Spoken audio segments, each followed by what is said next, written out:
his paper. Okay, what's this, my friend? This is normal. तो guys पहले तो आपको प्रूफ दिखाऊंगा ताकि आपको बिलीव और विश्वास हो जाए, क्योंकि बहुत इंपॉर्टेंट खबर आपके साथ शेयर करने वाला हूं।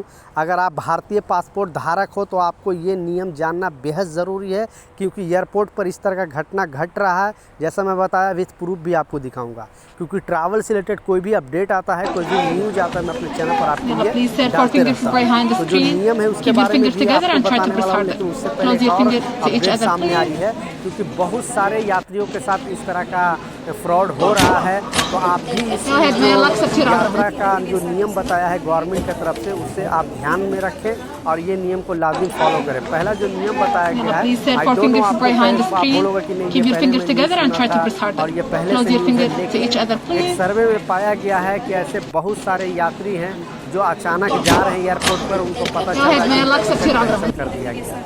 जब जांच होती है तो पता चलता है कि अपने जो टिकट है या फिर जो बोर्डिंग पास है वो कहीं शेयर किए थे, अप एंड डाउन दोनों साइड का टिकट था, और उसमें एक बोर्डिंग पास होने के वजह से वो दूसरा भी टिकट है उनका हैक कर लिया जाता है और रिफ़ंड के तौर पे वो कैंसिल करा के वो पैसा जो स्कैमर लोग हैं वो अपने पास कर ले रहे हैं। तो सोशल मीडिया पे अपने कोई भी टिकट हो, पासपोर्ट हो, वीज़ा हो, कोई भी चीज़ ऐसा डॉक्यूमेंट बिल्कुल शेयर नहीं करना, नहीं तो इस तरह का प्रॉब्लम हो सकता है। आई डोंट नो आपको सच लगे या झूठ, लेकिन बहुत सारे यात्रियों के साथ इस तरह घटना घटा है, क्योंकि लाखों लोग मुझसे जुड़े हुए हैं। इस बेस पर आपको मैं बोल रहा हूं। और थोड़ा दिन पहले विदेश मंत्रालय ने भी वार्निंग दिया था कि कोई भी अपना डॉक्यूमेंट अपने सोशल मीडिया पर ना डालें, नहीं तो उसका उपयोग गलत कामों में हो सकता है। तो आप भी अगर ट्रैवल करते हो बेसिकली फॉरेन कंट्री के लिए, तो ये नियम को जान ले, नहीं तो बहुत बड़ी प्रॉब्लम में फंस सकते हो।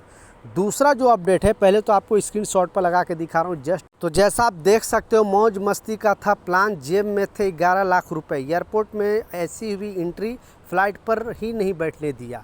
तो ये पैसे के वजह से गिरफ्तारी नहीं हुई। पहले तो आपको ये इस न्यूज़ में बता देता हूँ ये जो पैसे के बारे में, क्योंकि इनके पास से लगभग 11 लाख रुपये मिले हैं, इसलिए इस न्यूज़ में बताया गया। लेकिन जो इनकी गिरफ्तारी हुई है पैसे के वजह से नहीं हुई है, इनकी जो गिरफ्तारी हुई है पासपोर्ट के वजह से गिरफ्तारी हुई है।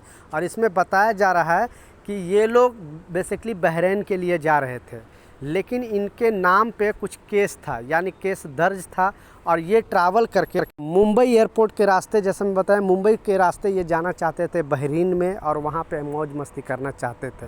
लेकिन जब पूछताछ में पुलिस जब पूछताछ करती है तो अपने आप को ये बहुत निर्दोष साबित करने का कोशिश करते हैं, बहुत तरीके का बात करते हैं, हर बात को अच्छे तरीके से जवाब देते हैं। जब इमिग्रेशन डिपार्टमेंट इनका पासपोर्ट देखता है दोनों का, तो इनका जो मुकदमा दायर होता है 2018 से ही इन पर मुकदमा दायर रहता है, बेसिकली जहां ये बेंगलोर के रहने वाले हैं वहां से। और जैसे ही मुंबई एयरपोर्ट पे आते हैं तो वहां पे जो इमिग्रेशन डिपार्टमेंट इनका पासपोर्ट देखता है तो इनका नाम पे कंप्लेन होता है। कंप्लेन का कारण इसमें बताया जा रहा है कि ये जो पासपोर्ट बनाए थे वो फर्जी डॉक्यूमेंट से बनाए थे। इनका और भी बहुत सारे डॉक्यूमेंट मंगाया गया, इनका पैन कार्ड मंगाया गया, इनका आधार कार्ड मंगाया गया, ऐसे 3-4 डॉक्यूमेंट मंगाया गया, और सारे डॉक्यूमेंट एक दूसरे से पासपोर्ट से मैच नहीं कर रहे थे।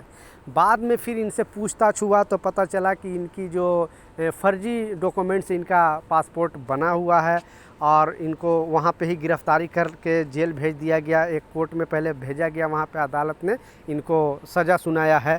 अब ये यात्री का कहना है कि ये जो एफआईआर हुआ है, पहले एफआईआर की बात आप समझ लें, इनका पड़ोसी ने जो जिद में आकर इनको पुलिस स्टेशन में एफआईआर किया और बोला था कि इनका पासपोर्ट है फर्जी डॉक्यूमेंट से बनाया गया। एयरपोर्ट में जो एफआईआर के कॉपी शायद आई डोंट नो इनके पास भेजा गया इमिग्रेशन डिपार्टमेंट को, फिर मालूम चला कि वहाँ पे कभी भी ये ट्रैवल करेंगे तो वहाँ पे पकड़े जाएंगे। तो ऐसे ये नियम है। अगर आप भी कोई भी फेक डॉक्यूमेंट से अपना अगर आप पासपोर्ट बनवाओगे या ऑलरेडी बनवाए हो तो बहुत बड़ी प्रॉब्लम में फंस सकते हो, क्योंकि इमिग्रेशन डिपार्टमेंट दूसरा भी डॉक्यूमेंट आपसे मांगेगी, पूछेगी आपसे, जो भी डॉक्यूमेंट्स और सारे डॉक्यूमेंट मैच कराएगी। अगर उसमें थोड़ा भी मिस्टेक पाया जाएगा तो फिर आपकी गिरफ्तारी हो सकती है। तो कहने का मतलब है कि आप ओरिजिनल डॉक्यूमेंट से ही अपना पासपोर्ट बनाएं, नहीं तो इस तरह से गिरफ्तारी आपके साथ भी हो सकती है अगर कोई आपके खिलाफ़ कंप्लेन कर दिया तो ये कुछ अपडेट था, ये कुछ जानकारी था, मैं सोचा आप लोगों के साथ शेयर करूं। कुछ सवाल है नीचे कमेंट सेक्शन में ज़रूर पूछें। मिलता हूं नए अपडेट के साथ, नई जानकारी के साथ। जब तक जय हिंद।